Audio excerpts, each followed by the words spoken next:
Welcome to All Worn Out. I'm your host, Warren Meredith. On the show today, Steve Lefebvre of Ottawa Metal monsters, Rockin Engine. Yeah, they're big cats on the scene, and they've got an awesome show coming up in October. You don't want to miss it. Let's find out more about Steve Lefebvre. Hi, everybody. Welcome to All Worn Out. It's a podcast about music. It's a podcast about what you're passionate about, and it's a podcast about what our guest is passionate about.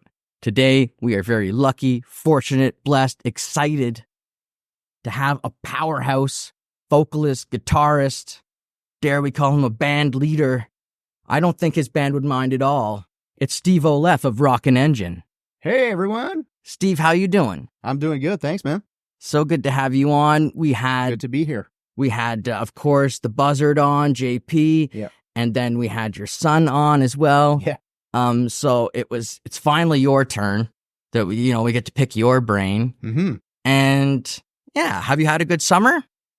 So far, yeah. I've been working a lot, like crazy. I've been back to construction work, so I'm doing like a almost 200 unit building right now. So it's a lot of work. And with the heat waves and everything, it was really, really hot. But other than that, a lot of fun with friends, family, a few beers here and there. Yeah, excellent. And, just a couple, right? Yeah, just a couple. I mean. Yeah. And everything's nice. I'm enjoying my backyard as well, having fun there. A lot of people coming over to my house, having like big suppers and stuff like that. So yeah, enjoying it all, man.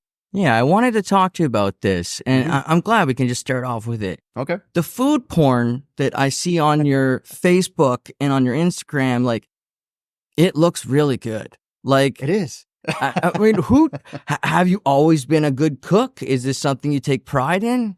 Well, I've always been interested in cooking since I was young. So, I mean, I never needed anyone to really cook for me. I mean, I was always like, okay, I want to eat that. So let's get the cookbook and I'll just try it out. And if it sucks, well, I'll just change the recipe afterwards. I don't know. So, and like everything else, I mean, if you try stuff, you learn from your mistakes, and you learn from the right recipes that work and some not. And, you just move along with that. And my wife is actually a really, really good cook. And both of us, we didn't have any like teachers, or we didn't go to cooking school or whatever. So it's all from scratch. We learned everything at home, and trial and error, man. And so when I was 40, when I turned 40, my wife bought me a smoker. So that was the first time I was experiencing, smoking my own food. And it just became a passion, and I just started trying out several stuff, different types of meat in there, even fruits and vegetables in there. So yeah, I'm just trying out everything. Yeah, your gardens always look incredible, like a garden paradise. And yeah, and I see what you're making with the meat, and I'm like, oh, I'm salivating. and when you talk about the smoker, again, it brings me back to my silly show that I like to watch, Naked and Afraid, where they'll kill an animal and then they'll smoke it because they got to turn it into jerky so that it doesn't go bad. And it also reminds me of when I was a kid and back in Chesterville, and down the street from me, my friend Kyle, his dad was a hunter. So if he got fish or deer or whatever, he had a smokehouse, and you could smell it from, well, everywhere, and I remember being drawn to it, like, that smells really good. I'm pretty sure my neighbors are pretty like tired of smelling smoke all the time. It's like literally like at least 5 times a week. You have to be ready for them. If they ever come and say something, you're like, here's some teriyaki. Yeah. Here, take it. just take it. Oh, okay, smoke away. Yeah. There you go. But okay, yeah, I wanted to get into that, so that's really cool. And another thing is, like, I told Matty, I'm like, man, I'm jealous of you because you're like a jacked ginger. I'm like, you're strong, and I'm like, you have to have something to do with that, being the dad. Like, how did you get your kids they're into martial arts too, aren't they? Yeah, Did you do martial arts? I've been into boxing since the age of 15 years old.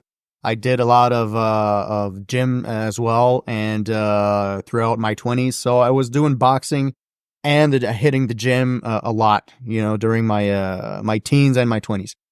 Afterwards, I went into martial arts at the same time as as Matt, my son, because I just wanted him to feel motivated to go.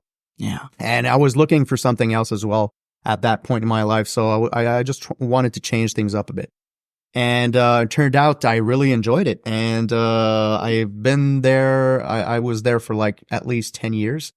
And so, yeah. And at the same time, Matt was there. We were in different classes and stuff. But, at least we were going together. And afterwards, my youngest son join in, and him as well. He did jiu-jitsu. He's still there, actually. Cool. Yeah. Yeah. I again, one of my best friends growing up did jiu-jitsu. His dad was one of the guys running Tarian. Yeah. That's exactly the school I'm going to. Yeah, out in Chesterville. So the Beauchamp family, shout out to Norm and Norm Beauchamp. To Norm and Tyler. Those were people in my childhood. I lived right around the corner from the dojo. My sister took it for a while. I kind of stayed out of it. I was doing theater and drama and plays, and so was Tyler. And so we'd be competing, but I really wanted to be his friend. And so there was no way I was going to go into his jiu-jitsu class and try and compete with him. It's weird. It's funny how, as a kid, you're like, I know we both want to be in this play, so I have to do my best to get in the play, but I'm not going to do that, and maybe that's just my wienery way out. But cause I never really got into it, but I always had a million excuses, and I've always been too quick with my mouth, for better or worse. Sometimes that's been my worst enemy, Found that out in my 20s. Yeah, I know. I know the feeling. Yeah, men don't wait anymore. They just hit you, You have to learn that fast. Exactly. Which I did. Okay, so let's start into the music. Mm-hmm. Another thing with your family I see is the videos that you guys do. There's one with your brother that I saw. Yeah. And there's one with both of your sons. Mm-hmm. Matty's on the, I guess, guitar as well. Yeah. And Adam is on drums. Yes. And yeah, you guys are playing like Lamb of God and I think like Atreyu or something like that. Well, we did some Lamb of God. We did some Trivium at some point. Okay, yeah. Kill Switch Engage. Yeah. So yeah, it's I always let the others choose what they want to play. Okay. It's all bands. They're all bands that I love, that I listen to regularly. So it's not hard for me to learn the songs. I usually take like maximum maybe 2 sessions just to learn the songs. Except if there's a complicated solo, I'm gonna put a little more time into that. But otherwise, I just let them choose, and all right, let's do it. Like what I do with my brother, it's like a tradition now. We don't see each other very often, but when we do, it's like the tradition is we have to at least record one song together. So he chooses it, we learn it on the fly, like right there, and so let's do it. And his girlfriend films it, and that is it. No tricks, no dings, no whatever. So it's really just us, the amps, and that is it. So and it's a lot of fun. It's really nice that the amps are included that way too. Maybe they don't like to be, but I like it. And I mean, that just it does sound awesome when you guys are playing together. Thanks. And it's a very cool tradition and thing that you passed on. Was it something that was passed on to you? Actually, it was from my brother. My brother is 5 years older than me, and my parents were separated when I was very young. So we have the same father, but not the same mother. Mm. And at some point in time, we saw each other like once a year, even then. And but we didn't really know each other at that point. It took like several years before we actually started to talk and bond over things, and really develop a relationship together. Yeah. Because we weren't raised together at all. So, and so at some point, we were at my father's house, and he brought all his kit. He was into music at that point. he had like a cover band. They were playing like Metallica, Van Halen, stuff like that. And at the time, it was, the big stuff, and it still is. But, and he was really, really good. And I was like super impressed by it. And he was playing to bars. He was still a minor. And when he was playing to bars at that time, it wasn't like today, but okay. And so at some point, I just sat down. I was listening to him play, and I was like, "Can you teach me?" And he said, "Well, okay, I could teach you like a few chords, and you want to learn a song real quick. An easy song would be the first song actually that he showed me was "What's Up" by the Four Non Blondes. Yeah. So and we started with that, and it was like it's always the same chords, right? So it was pretty easy. Yeah. But I got it really, really quickly, and he was like, "Damn, okay, that was quick." I just showed you the chords, and you actually know the song like right off the bat. Yeah. So I guess he saw that I had the ear for music, and afterwards, I was like, when I left my father's place, I was like, I went to my mom. Mom, I want a guitar. So I want you to buy me a guitar, please. Yeah. So yeah, that's where it started. I actually started to play regularly when I was 12 years old. Yeah, with an acoustic guitar. Nice. Yeah. Oh, that's such a good story. That's like a movie, a touching movie, Yeah. Like, because, music literally brought you guys closer together and was like that cool thing. And that's really nice. Yeah. I mean, we saw each other, from time to time with family reunions and stuff like that. And the sad thing is that what really made us bond like solidly together was the death of my grandfather. And so we went over there and we were like, okay, well, what do we do now?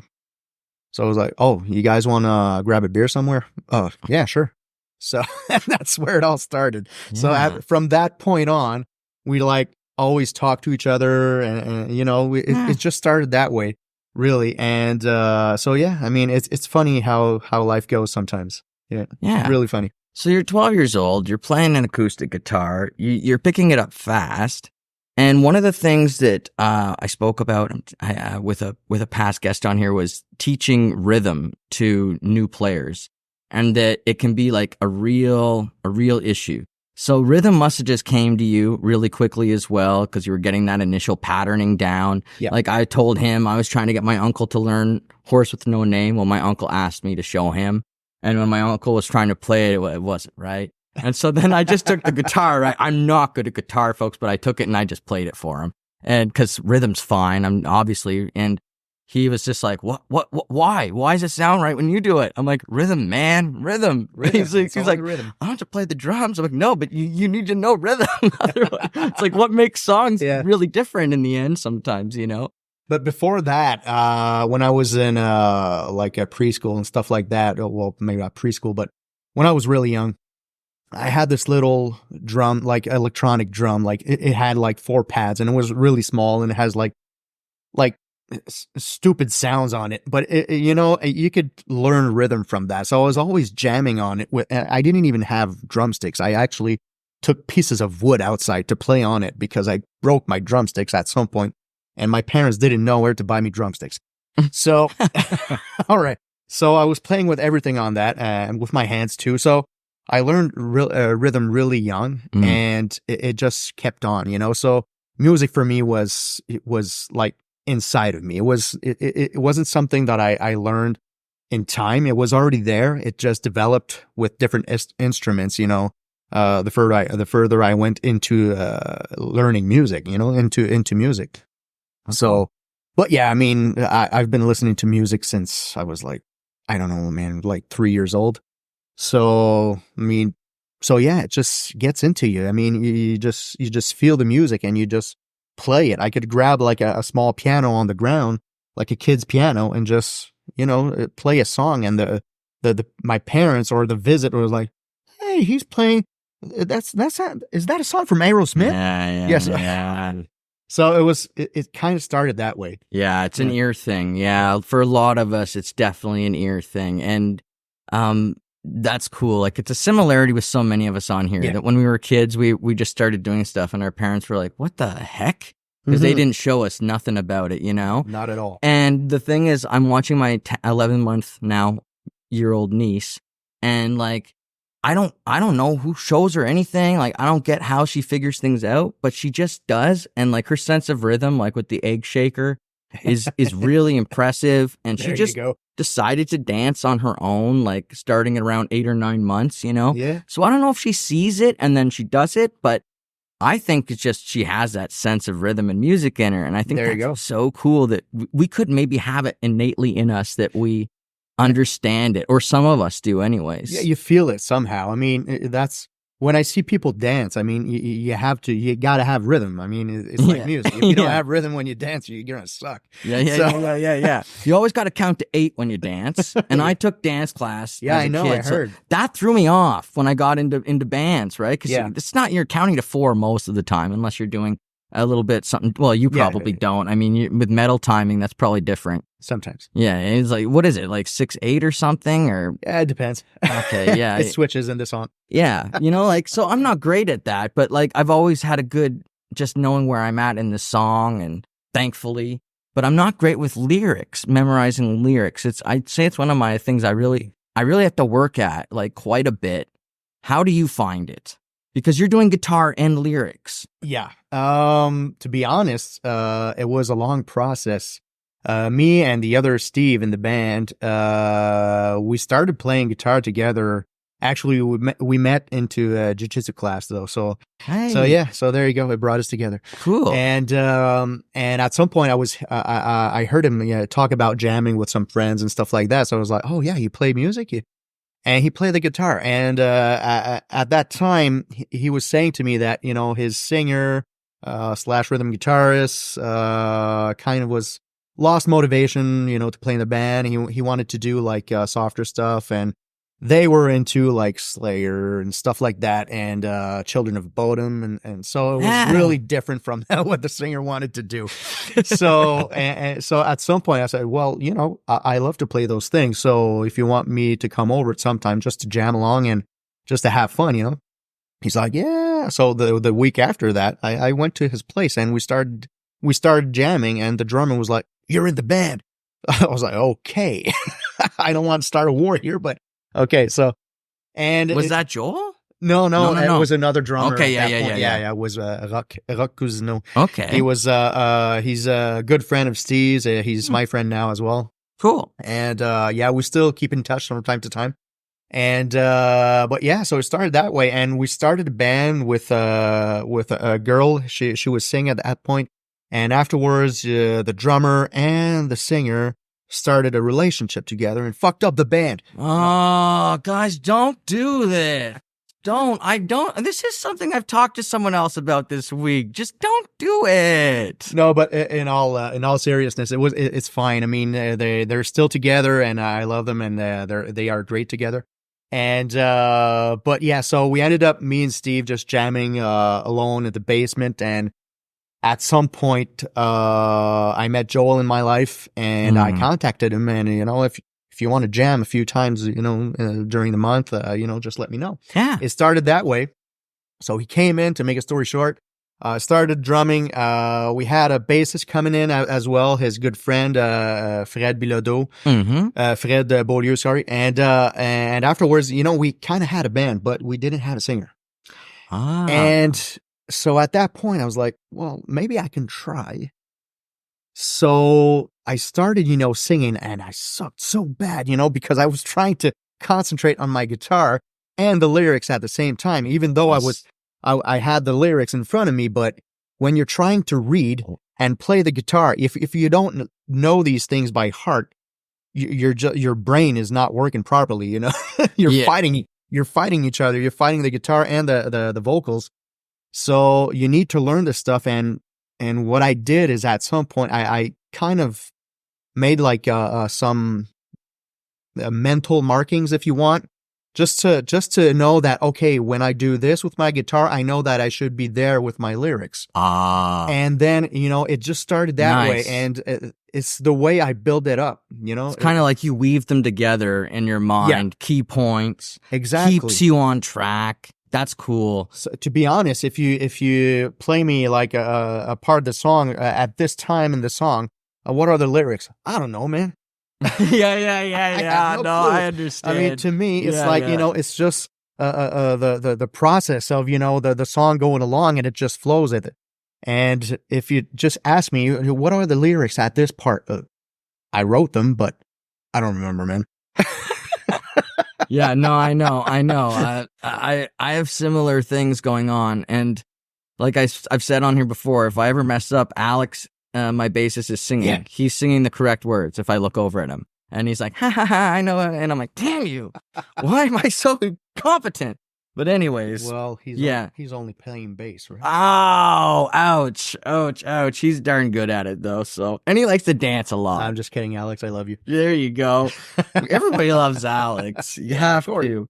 And it's just like JP, right? Yeah. Everybody loves those bass players. Not me. Dang. No, I don't. No, I eh? don't like JP. Aww. JP doesn't mean it. No, when he told me he wasn't the original bass player, like, I didn't really believe him because because you guys look so natural as a group together, like, you guys could all be brothers, and I'd believe if you could sell that, you could say we're the Hanson brothers, and the Metal Hanson brothers. Yeah, and I'm the small one in the Dalton brothers. That's for sure.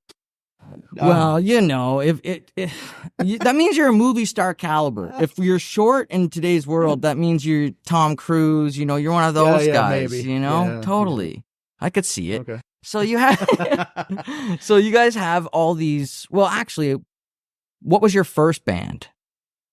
My very first band was actually with my longtime friend, Jean-Michel Cormier. He's been a friend of mine for over 30 years. And, we started playing, we started a band. We were like 15 years old, something like that. And it was called Dismarium. And, that was my very first band. And we were like a two-piece band for a while, but it was a band. Yeah. And at some point, we had a bassist, we had another guitarist, and we were like, we were playing covers and stuff. But me and JM, we love to write songs, and he's really good, with words and stuff like that. He's really, really smart. So when we started writing songs together, it kind of felt right, it felt good, and I still have the folders, with all the songs in them. And actually, when we, the first demo album we released with Rockin Engine, two of the songs that we wrote together when I was a teenager with JM are on that album. Wow. State of Nature and Hiding in Darkness. Cool. Which we still play today during our live sets. So it kept on, moving with me. I kept the song with me for a long time, and me and JM at some point we weren't playing together. He was going through military school and stuff like that, so we weren't seeing each other very much at some point, and that's life. And yep. So we were separated for several years, and afterwards we started talking again and stuff like that. And just a few weeks ago, he came at me and he was like, "You know what, Steve? I would love to finally do something musically with you, but I would love to create something like a YouTube channel where you can do like the content, and I would take care of everything else." So I was like, okay, I'm good with that. So, and it's actually called Dismarium. So it's a project that we are working on together. That's amazing. Yeah. So what I was thinking about while you were saying that was like, relationships must be an important thing to you, and yes, keeping them in good check. And that's something that not everyone's good at doing, Warren. But I mean, some people are better than others, but you sound like you're very, very good at it. And I mean, that's cool because look at how amazing that is. Like all these years later, it's coming back around full circle. Yeah. and it's going to be a new project, but the same project. It's cool. Yeah. I mean, it's going to be different, but it's going to be like the continuation of, what we started together. And we already started about, the certain concepts of stuff we would like to post on that channel. And it's not going to be only music. It's going to be like short horror films, stuff like that we want to incorporate in there. And I'm going to do some covers. I'm going to take some old pop hits and turn them into like heavy metal songs. Yeah. And a bit like Leo Moraccelli, what he's doing, but with what I do, the way I'm going to do it.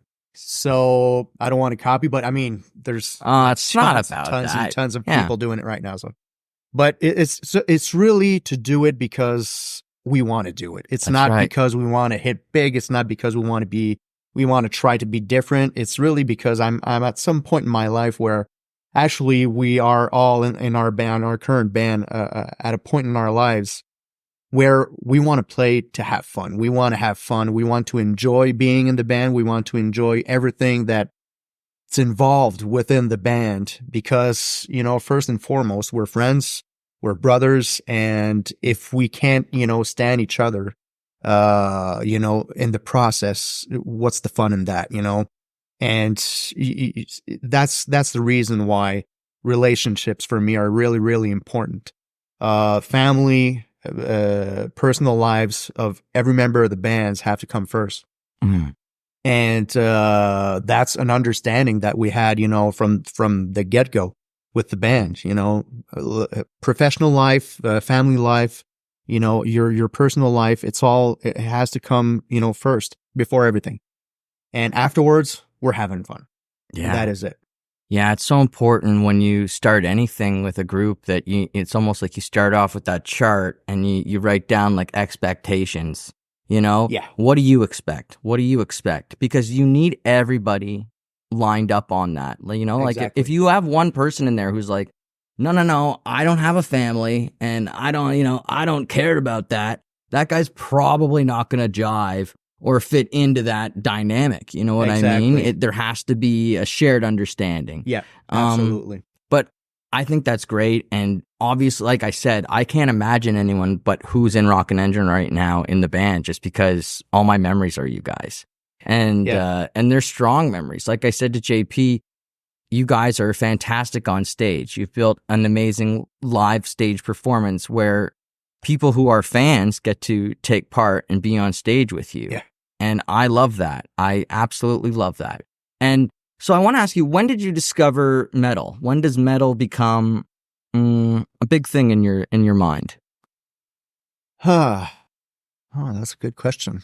Actually, I think it was when I was in high school, because I was a huge hard rock fan. My first hard rock crush was Billy Idol. It was Billy Idol all the way. He was my first, rock star that, he was everything I wanted to be in life. And I was like 3 years old. Yes. And afterwards it was Aerosmith, it was pretty much in the same era. And so I grew up listening to Aerosmith, Billy Idol, Van Halen and stuff like that. So afterwards, when I was in my teen years, I went to the grunge phase and everything else. I really enjoyed it, but there was something that was missing for me. It was I listened to pretty much every genre. I mean, I listen to jazz, I listen to pop, I listen to hip hop, I listen to everything. But what really got me into metal was Ozzy Osbourne when I was a teenager. And my cousin, who's related to my mother's boyfriend, we saw each other every time we went to visit the family and stuff like that. So we weren't living together in the same city. But when we saw each other, he was making me discover, different types of music, different bands in different genres. And at some point, hey, do you know Ozzy Osbourne? Well, I know he was in Black Sabbath. Well, yeah, but do you know his other work? No. So that's when he started to make me listen to Live and Loud by Ozzy Osbourne, the double album, live album, yeah. Wow. And that's when it kicked in. I said, okay, this is what I want to play. So I started listening to a lot of Ozzy Osbourne, Metallica. Metallica was already out from several years back, but I wasn't hanging out with people that were listening to Metallica at that point in my life. So it wasn't till, after that I went into more metal music. And afterwards, all hell broke loose, and I was into Lamb of God and stuff like that. So. Well, good job, Ozzy. Yeah. I mean, he's an incredible, well, no one can compliment him anymore because he's just done so much. It's absurd, right? I mean, he can just put his voice down on anything, and still to this day, like the last tracks he released, I think vocally were epic. I mean, it all works. I mean, the producers that work with him are top notch, and the guitarists, I mean, come on, they're like incredible guitarists all the time. That's what makes Ozzy so good. The way that Sharon set him up for this is brilliant. Yeah. Like the way she had these brilliant guitarists come in on contract, they do some stuff with Ozzy, they move on, another guy comes in. Now it's like people want that seal of approval. They just want that thing where it's like, yeah, I was a guitar player that was with Ozzy. Yeah, I'm like Zakk Wylde. I'm like all these guys. And it's like, God, she's smart. She started like a little fraternity. Exactly. And even with Alice Cooper, it's just pretty much the same thing. Oh, yeah, again, yes. Yeah. Again, another genius. Just absolutely teaching us how, putting many people to shame with their idea of what a stage show is. And again, putting people to shame with their idea of what a concept album is. And showing them it didn't have to be prog to be a concept album. That you could just be very dramatic and theatrical all the way through. Exactly. I mean, what a special dude. So that brings me back to you guys. Yeah. All right, Rockin Engine time. So you guys have all these incredible music videos, and JP was giving you a lot of credit. He was giving you a lot of love and, saying, look, Steve's like a mastermind. He comes up with these wild ideas and then he takes us on an adventure. And so I'm guessing that's true. Well, yeah. I mean, I don't like to say that I'm the mastermind or whatever. I come up with ideas. I develop the ideas. I write them on paper. And at some point, I have like 12 pages of ideas. And so yeah, it's kind of all laid out at some point, And I come in and, hey, guys, I got something. So, and it's pretty much what happened with the videos. When we shot our first video with Dark Moon Productions, it was Hiding in Darkness. So we did a video before that with Cameron at Hillside Audio. And but it wasn't like a dramatic. Yeah, we didn't have any B-roll. It was really just the band playing and stuff like that. It was cool. It was cool. It was really nice. But afterwards, we wanted to add, the dramatic part of it. And so when we started that, we came up with the story. I came up with the idea because, like I said before, Hiding in Darkness was a song that we wrote when I was a teenager, me and my friend JM. So the story behind that, is kind of what I wanted to reflect in the song. So instead of having like a weird like story connected to the lyrics that don't even match, I just wanted it to be right. And I wanted it to be a message, throughout the song as well, because it talks about suicide. And so when we first started, thinking about this stuff, I just wrote everything down, and this is what I want to do. And that was our first video, and it was pretty well organized. But our last video was big. Was it chaotic? It was a big production. It wasn't chaotic because it was organized. And I'm happy that I organized it the way I did it, because there were a lot of people involved. It was a lot of work from all the band, because we did a lot of construction building and all our props and stuff like that. And the set, building the set and everything was, it was tiring. It was a lot of work.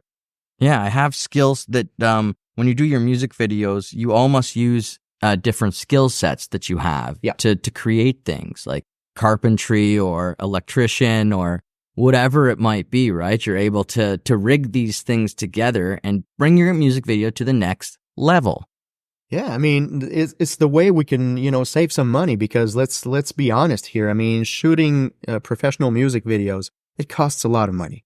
And if you want to stand out, I mean, you have to spend a little money because otherwise you're not going to stand out. As perhaps you will if your song is like freaking amazing, but You can come up with a genius concept maybe one time. For example, that band did where they were all on the treadmill, Let's Go or whatever they're called. And there's 4 treadmills in one room and they never changed the shot. But the 4 of them are like doing choreographed dance, right? On one tread. Like it's brilliant. And so, maybe you get away with that. Maybe you get one of those ideas once. But to try and like concept after that, it's very difficult. Yes, it is. And especially with metal bands. I mean, there's so much, good video producers out there, shooting metal bands. I mean, you just look at Behemoth and stuff like that. I mean, they Crate of the Filth. Though their videos are just insane. I mean, the production in there is like, it must cost millions. But I mean, when you look at it, you feel that way. But when I came at Joe's and I was like, Joe, I'd like to make a really good looking music video that looks like $1 million, but for 2,000.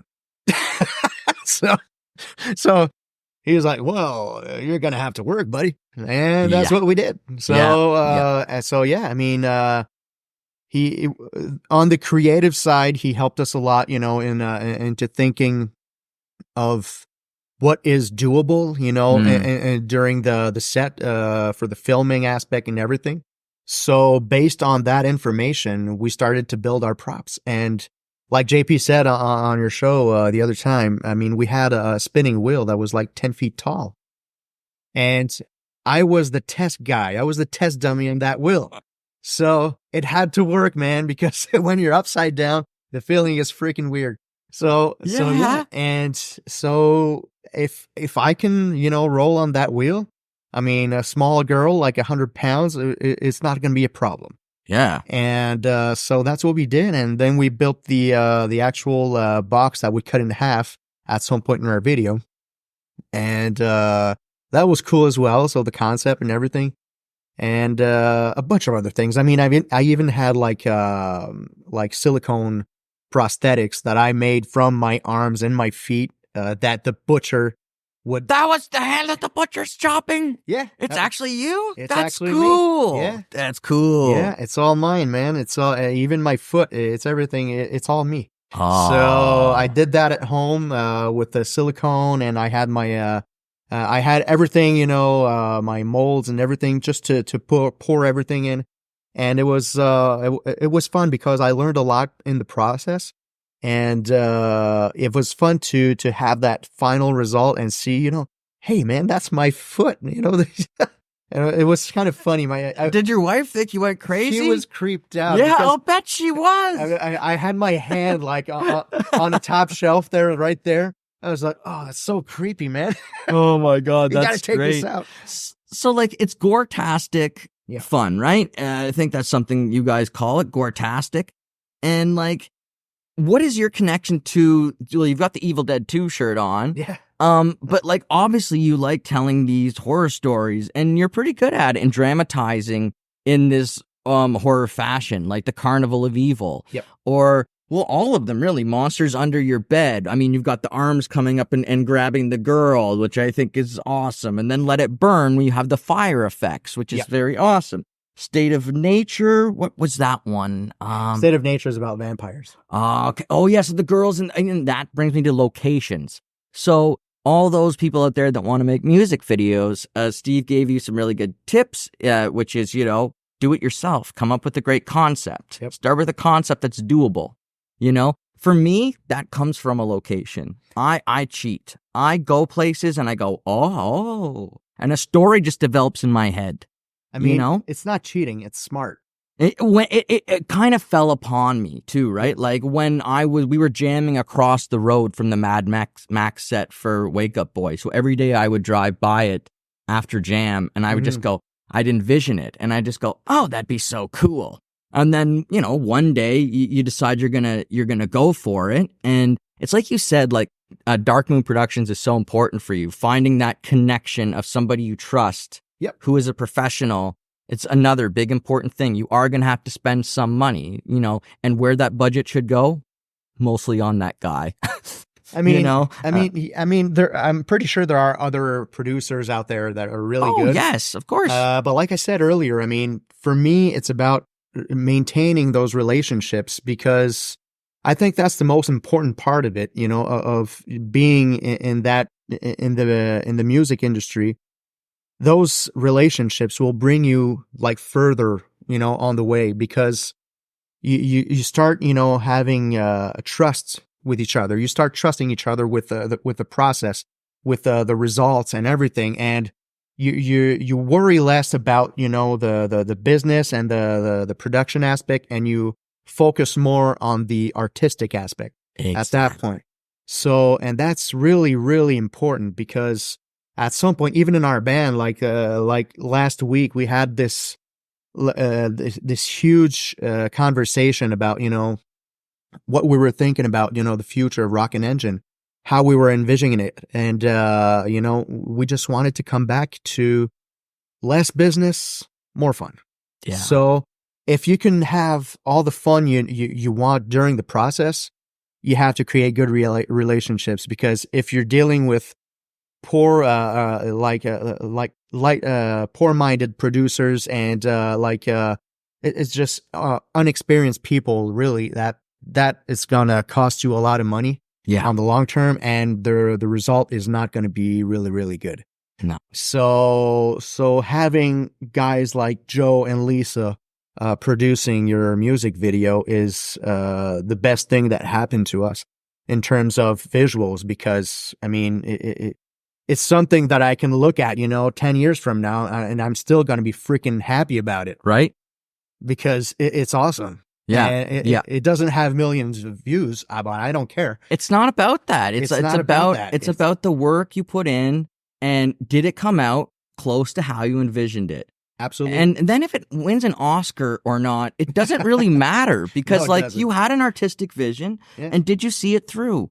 And it's hard to do. It's not easy. Like you're saying, it's really important, like with Joe and Lisa, and we found our guy that was really good for us. Like you did 6 or 7 with Dark Moon, right? Yeah. And I think we did 5 or 6 with Dom, and it's just like you get that relationship, like you said, where you know each other. And so like JP was saying, like you'll have you would do storyboards and stuff like that, or have scripts ready. Well, Dom knows he's not getting that with me. He knows that when he shows up, I'm going to take him on this wild adventure.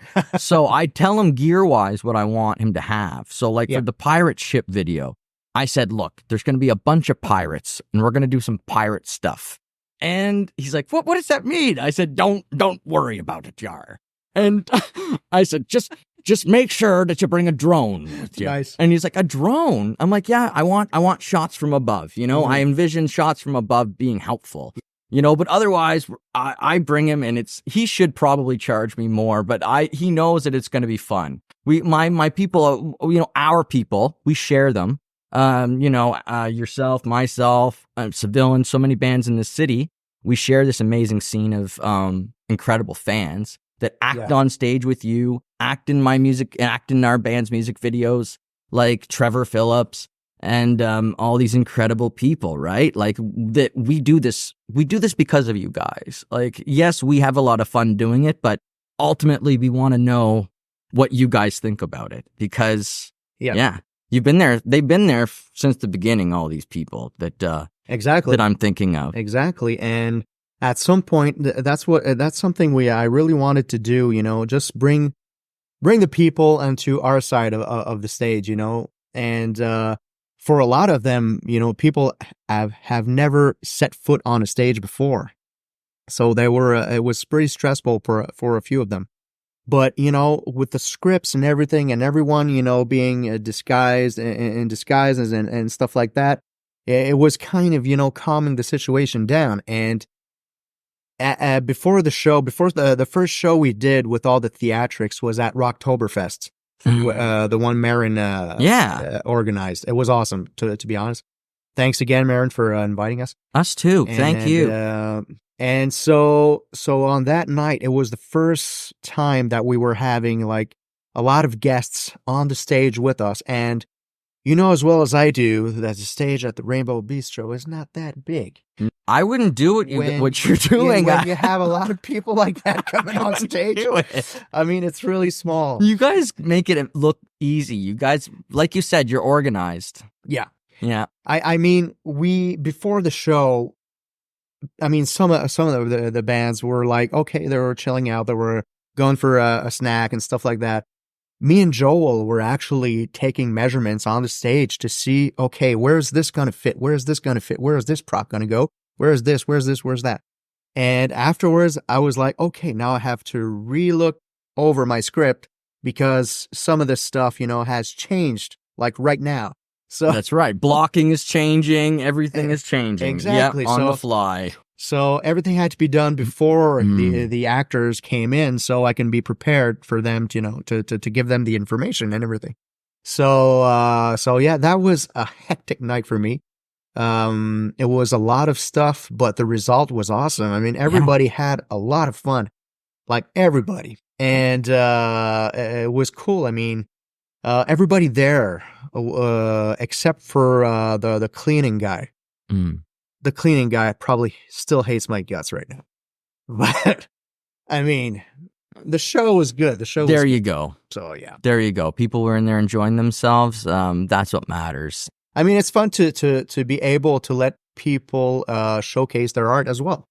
I mean, some of those actors and actresses, you know, that some of them, you know, build their own costumes and they do a lot of photo shoots and stuff like that. So it was a good time for them to, you know, to expose their art and stuff like that. I think Jamie Walsh, I think she does like her own jewelry and stuff like that. So that was kind of cool. She had her own stuff. She made her own stuff, and it was a place for her to showcase that. And if I can give that to other artists, well, so be it. I mean, it's not only about me. It's not only about our band. It's about the community of artists, you know, here in Ottawa, Gatineau. I mean, there's a lot of artists.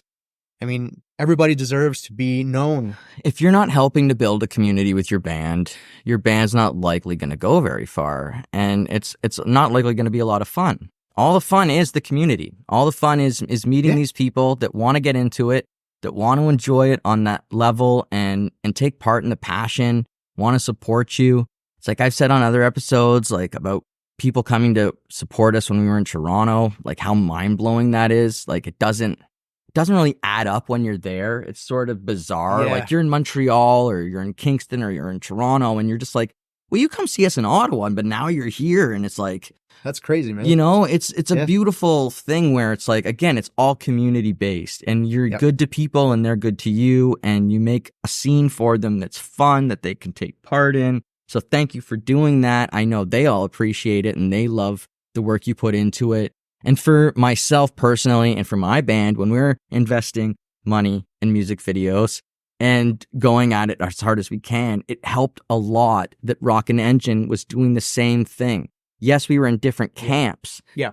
And yes, it's a different style. But that's what makes it so cool is, you know, like you could go into the Ottawa music scene and find this different styles of art that are cool. And then you could come see us live and play together and all these types of things like that. That's really awesome. And I'm really proud of that during this time, during the last 8 years, like the scene was good job, everybody. Like going through COVID and what we went through as a scene was absolutely absurd. And to say the least. Alice in Wonderland level stuff going on. And so like, yeah, kudos to everybody because the scene is so strong right now. And I wasn't around very much at all. We didn't do any shows this summer. So like, gosh, the engines keep going. It doesn't matter. They do. The engines keep rocking. The passion. I mean, I've been to the Insanity of Sorrow show, the last show they did at Cafe de Cuff? Yeah. And it was fun to see a lot of other musicians come by, you know, people that I want to play with, you know, eventually, like the boys from Anire were there. Oh. So that was really cool. Oh, good on those guys. Yeah. So yeah, that was really nice. I had a good chat with them. It has been a while since I saw them. So, yeah, it was good to see them. It was good to see that, okay, there are other musicians, it's not just young kids because, my son is younger and he doesn't track only young musicians. It's also, older musicians and experienced musicians. So it's kind of cool to see that, the community hangs together and it kind of feeds on, the new stuff that comes in. And hey, look, I went to see these guys. They were really cool. They were good. And afterwards, the circle goes on. The kids are going to go see an ire. The kids are going to go see Rockin Engine. And that's how it goes on. And when everybody supports each other, it's just the way to do it. It's just the way to build that community.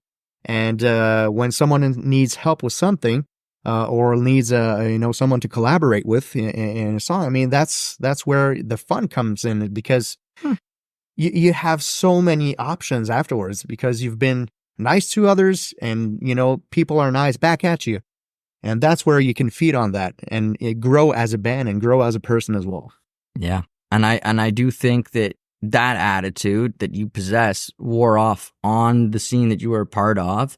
And like I said before, like everyone I talk to thinks you're a very stand-up guy and speaks incredibly highly of you. So you should be proud of that. You should be proud of yourself and absolutely your work ethic and your kindness, your generosity, your preparedness, that wears off on the scene. And well, that's good. It makes other bands better. It makes other people better because they go, oh, I'm doing a show with Rockin Engine. Okay. I'm not messing around. I need to be ready for this. I need to be prepared and be prepared, Lion King. And, but yeah, you know what I mean? And so like I told JP, watching you guys on stage from a long time ago, up till now, and the journeys we took as bands that were different, but at the same time, we got some of the same joys. Like we both got to hear our bands on Rebel, and what a joy that is, and how I wish everybody could experience that. It felt really, really good. Right? And just over the number of years that we got to like go and sit in the car, and all of a sudden you'd hear your band and you'd be like, what? And it's a really cool thing. So yeah, especially when it's, when you don't know what's going to play and you get in your car and, wait, what? That's my song. Yeah. My CD player's not going or whatever, like. Yeah, it so totally blew my mind. Yeah, that was really, really cool. It was a fun experience, like you said. It was fun to see. Also, some of our fans sending us pictures of their radio station with the song. Oh yeah, and I was like, yes, awesome, man, that's cool. So okay, we're not alone here. Yeah, exactly. It was a very cool experience. And also, I mean, the shows that we got to do, and opening gigs, so fun, so great. I mean, it's one of my favorite things to do is open for bigger acts that are moving through. Yeah. Because you get to learn stuff. They're always doing things on a little bit different. And yeah, sometimes it sucks. Sometimes they come with their own sound man, and then he locks the soundboard and walks away. But that's okay. That's okay. Yeah. It's sometimes the sound man says, no, I don't want to set up your wireless microphone. And then I say, well, please do, but like, this is the world we live in. And I think we're lucky most of the time. And we've got to be creative, and we got to play on like really good stages. And Rockin Engine, I hope is going to come out with some more sweet music, but they have got a big show coming up October 11th. Yep. Ottawa's Capital Punishment Festival. And that's Martyr, Dope Throne, Soul Thief, Longhouse, Rockin Engine. There's some other bands. I ran out of room on the paper. Yeah, I think there are like 6 bands. Yeah, it's going to be pretty awesome. And I think if you are a Rockin Engine fan, you should go to this show. I would highly advise it. Oh, it's gonna rock! It's gonna be a heavy show. It's the first edition of the Capital Punishment Festival. I was fortunate enough to be somewhat involved into the group chat that started about that the development of that festival, and it was initiated by Jesse Dwyer actually. And so he's the bassist in Soul Thief, if you don't know him. And so when I started to read, into the group chat, I was like, okay, there's really an interest into like creating a bigger, a big metal festival into this region. Like there are like smaller festivals going around, and that's fine. But the idea was to have something pretty big and to be able to attract like bigger bands and have them like on a big stage and everything. So, but like anything else, you have to start small and develop. And so Christina from Core Production had the idea of starting like the way that she started it right now. So I think it's a great idea. It's going to be a smaller festival, but it's going to be packed. It's going to be loud. It's going to be sweaty, and it's going to be awesome. It's the beginning of something. Yeah. And that means everyone can get in on the ground floor, and that's the best place to be, especially if it's going to grow, and I think it will. Where is it taking place again? At the Brass Monkey. At the Brass Monkey. Okay, well, that's going to be great. Yeah, it's hot and sweaty, but come on. The Brass Monkey's great. There's a lot of room, so yeah, bigger pits. It's always good there. So then also I saw did you guys do the Tattoo Expo not long ago? Yeah, we got the gig at the Tattoo Expo, and I learned earlier, maybe last month, that Ozzy Blood, which is like a freak show guy, is gonna join us. Well, join the show on that night as well. So it's gonna be pretty freaky, to say the least. And so it kind of really fits super well with our concept right now. So I actually contacted him, and I asked him if you want to crash our show, well, you're more than welcome. Please do. Go ahead, man. The door is open. Come on in. Awesome. So yeah, we'll leave it at that for now. I don't know if he's gonna be interested in doing something with us, but that would be really, really nice of you. It'd be fun. That'd be really wicked to see. All right, so that's awesome. And then I saw the Minotaur. You guys played there recently, and I think, and you guys have lots of memories there as well, right? Going back I'm trying to. When was the last time? I thought it was recently, just based on my scrolling, but I should have written a date down. It doesn't necessarily mean it was that recent, but I do know that the Minotaur, you guys have played there many times. Yeah. Like JP was talking about during COVID, you guys did that video with Civilian, the live stuff. Yeah. And I told JP, I'm like, that was just so good. It was just so professional. Yeah, that was all JS, man. Jean-Sébastien Villeneuve. He was the brain behind all of it. And I mean, hats off to you, my friend, because that was a lot of work, especially in those times. And it turned out really great. The recording was great. I mean, the only thing missing was the audience, but we can almost feel it, through the camera. We could almost feel it through the camera, because there were like so many cameras, so many wires, so many people working, and you had like the other band members watching you play, and it was kind of fun. It was like very intimate, but very public at the same time. So it was kind of cool. It was a cool concept. Yeah. I mean, for the time we were in, I mean, it was the best way possible to perform. I mean, there wasn't really any other way that would let us do what we want to do on stage. I mean, I know that the people had the fiberglass stuff and everything, but I mean, it kind of cuts you off from the people in front of you, and that sucks. But I know that, all the venues, they were trying to take measures, in order to get some people in and in order to make some money as well. So I get it. But as an artist, you need that connection, and that's really, really important, especially to me. And having a plastic glass in front of me, oh man, I can't do it. I can't do that. I just can't. But the it was not fun. It wasn't fun. No, and not at all. I mean, going back in time, then I'm so proud of everybody who kept going. I'm so proud of everyone who found ways to do things, because like even for ourselves, we did a live video through Dragon Boat Festival, and it was just a lot of work. It was a lot of work, and it was nothing compared to the amount of work that JS did. But I would advise people, like, if you want to build a mountain or something ridiculously impossible, get a hold of JS and Steve, and it's a good team to get you started going pretty fast. Okay. Well, JS has the contacts. So Yeah. Well, he's yeah, absolutely. And you guys are just awesome guys, fun to work with. It's true. And so you guys have albums out, you have EPs out. There's lots of stuff for everyone to go listen to. Okay. Let It Burn. I really enjoyed it today when I was listening again. Carnival Evil is a lot of fun. All the music videos, you should really go enjoy them because it's a lot of artistry and a lot of work that's gone into it. And I think you're going to enjoy it. Make sure you get tickets for October 11th for the Ottawa Capital Punishment Festival. It's the first one, and it's, you can get in and really support it. I think it's going to be amazing.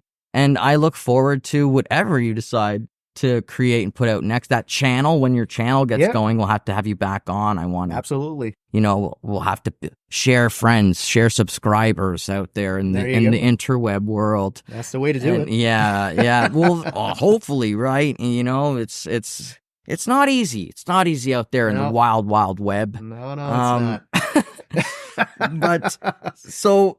Oh, one thing I was going to ask you about, I saw you had like this warm audio mic, the WA-8000 tube. Like, how do you like that? How do you find that mic? It's so crisp. I mean, I love it. I mean, you can hear everything with it. Yeah. And, but I'm still learning how to use it properly. Because, with every mic, it's like a different beast. And, I just had really good reviews, from other people who owned it or who tried it, and the feedback was awesome. And in terms of quality, I mean, Warm Audio, they do like really good stuff. And so I'm really happy to have it, and it's going to be a huge element into my my singing, for the YouTube channel. That's the reason mainly that I bought that microphone. Yeah. So I wanted to have a really good microphone, something that's really crisp to really grasp, all the details and everything. And even if it sucks, I mean, you're going to hear it. But it's not going to suck. But yeah, so I mean, I just really wanted something good and start, with everything that I need so I don't waste time. I hate wasting time. I like to have like high quality equipment to do what I want to do.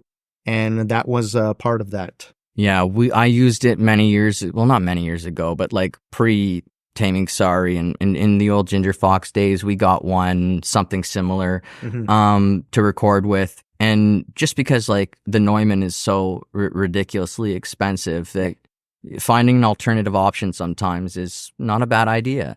And also pairing microphones together, of course, not a bad idea. But I mean, I'm not any kind of producer. I've just seen it happen. I just see when the producer comes in and puts two microphones together and I go, oh, sneaky, something's going on here. Yeah. But, so that's exciting. I saw that and I was just curious about it. Yeah. It's part of my, my new studio build that I'm doing right now. So, yeah.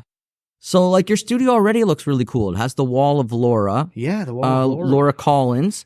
She takes the concert photography pictures. She's been on the podcast. So go check her episode out. But I loved your post about how it helps you find inspiration, having that room, having that space.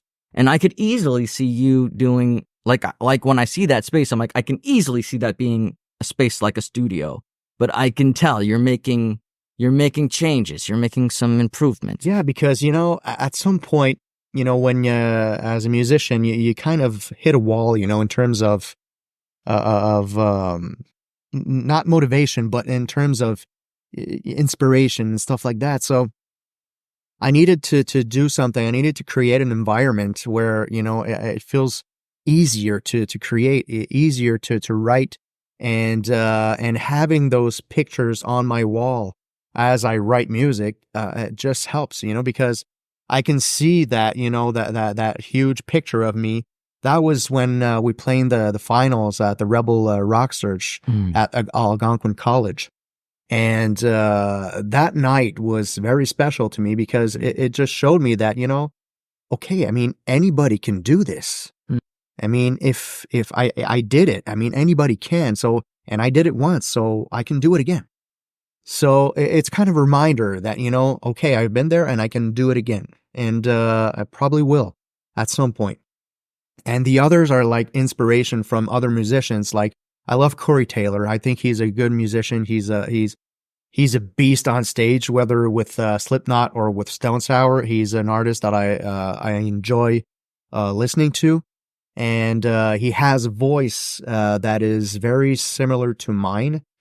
And so I love, like, trying to do the stuff that he does, but, with my way of doing it. But it gives me, like, at least a certain place to reach, in terms of vocal training and stuff like that. So I'm not trying to mimic his voice, but it tells me what I can do with my voice. Gives you ideas. There's nothing wrong with that at all. It's smart. Exactly. Yeah. We have to be inspired. Somebody commented on another person's video, and they said, as if this person compared themselves to Tool. And I replied and I said, they did not compare themselves to Tool. They said they were inspired by Tool. And there is nothing wrong with that, people. That's Not at all. I mean, that's the beauty of art. We're looking to inspire people, and that keeps the creation going, Yeah, exactly. Yeah. I mean, you can never have too much inspiration. Never. Never. So there you go. Thank you so much to Steve Lefebvre of Rockin Engine for coming on today. It was a lot of fun. It was such a pleasure. Thank you for having me. Oh, yeah. I learned some good stuff. I hope you guys did too. And we'll see you all next time on All Worn Out. Bye-bye, everybody.